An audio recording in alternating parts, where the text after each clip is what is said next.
Hey guys, I'm Joel, and today on Comic Basics, 5 things that you need to know about Captain Marvel's cat.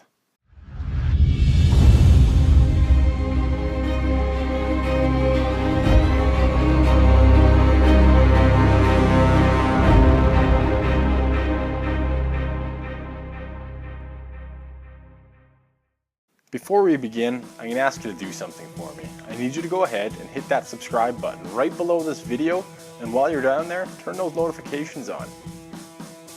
The Captain Marvel movie is here, and with it comes more questions than answers. Of all the questions that have risen, none have surrounded a character like they have Captain Marvel's cat, Goose. The cat is a new addition to the MCU, and with it comes more questions and mystery than any character in recent memory. Goose, as we will see, is not an ordinary cat. Goose isn't a longtime character within Marvel Comics, nor is it one that should be taken lightly. Yeah, I know these simple sentences only drum up more questions and more mystery, but have no fear, that's why I'm here. I want to put all the questions and mystery to rest, and I'm going to do it right now. Here are 5 things that you need to know about Captain Marvel's cat. The source name. For anyone who remembers the 1980s, you'll certainly remember the movie Top Gun. The movie stars Tom Cruise as Maverick, Val Kilmer as Iceman, Anthony Edwards as Goose, and is considered a classic. Although it did reasonably well at the box office, it edged its place in history after its home video release. If action isn't your thing, no problem. The sheer volume of times it played Berlin's Take My Breath Away makes the movie well worth the watch. As a movie built around Carol Danvers, it's no coincidence that the name of her alien cat is Goose. For a movie which focuses on one of the best pilots in the United States, plane battles are a foregone conclusion. Unbelievable acrobatics, daring stunts, and a willingness to push the boundaries of physics will undoubtedly be on full display. Marvel, known for their Easter egg inclusions, has paid homage to one of the most memorable characters in movies from days gone by. Her cat is named Goose, and it's a direct reference to Top Gun. Knowing this is enough for me to say that an already awesome movie is now even better.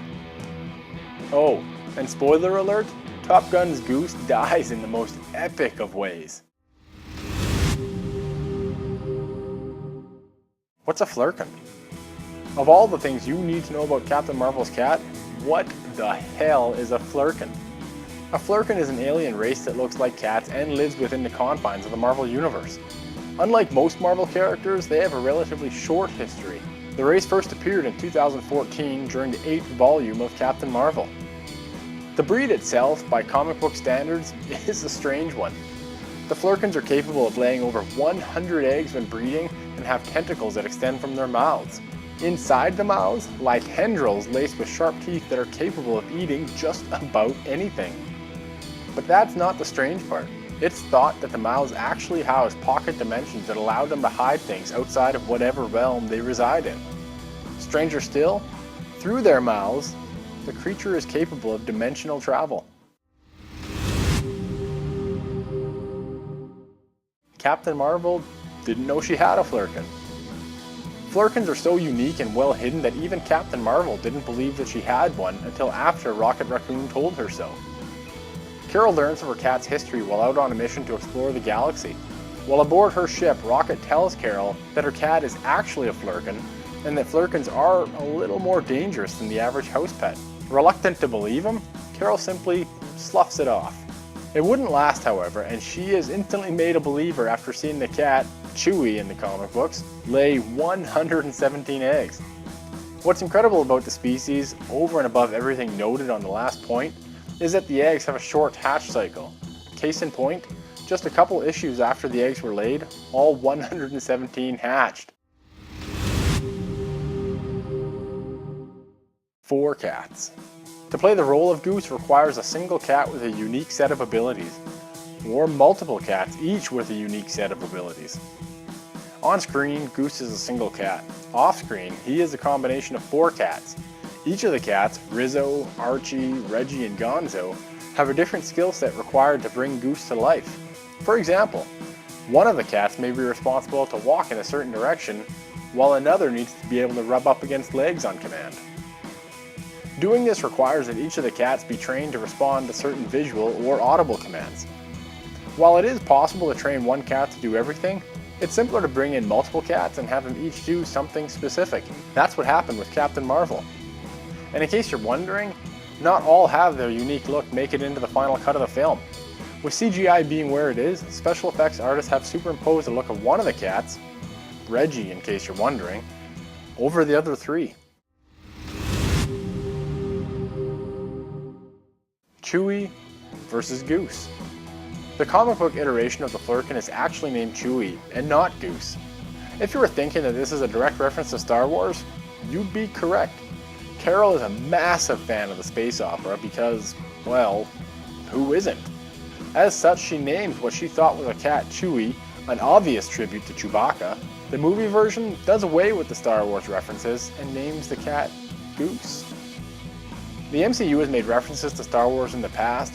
Remember, Spider-Man references The Empire Strikes Back, Captain America Civil War, Steve Rogers has Star Wars listed on his Things to Learn notebook in The Winter Soldier, and there have been numerous instances of arms and hands being cut off, an obvious nod to Luke Skywalker. Although it would be amazing to see Star Wars referenced in Captain Marvel, it won't come in the form of her pet. And I'm going to wrap it up here. 5 things about Captain Marvel's cat that you need to know. Agree? Disagree? Let me know in the comments below. As always, I'm going to ask you 3 things before you take off. First, hit that subscribe button and turn those notifications on. Second, check out our other videos. If you don't know where to find them, no problem. I'll put a link right there in the right hand corner for you. And third, go check out 2 websites. The first website is Comics for Cause. Comics for Cause is an organization created by us here at Comic Basics that gives children in developing countries comic books. And what kind of children are we delivering them to? We give them to kids sitting in orphanages and hospitals. Check out the website, and if you can, I encourage you to get involved. And the other website is Comic Basics. Comic Basics is the website devoted to this YouTube channel, and I promise if you go check it out, you'll see it has more information than we can put into any of these videos. I'll drop both links down in the description. Thanks guys, and I'll catch you next time.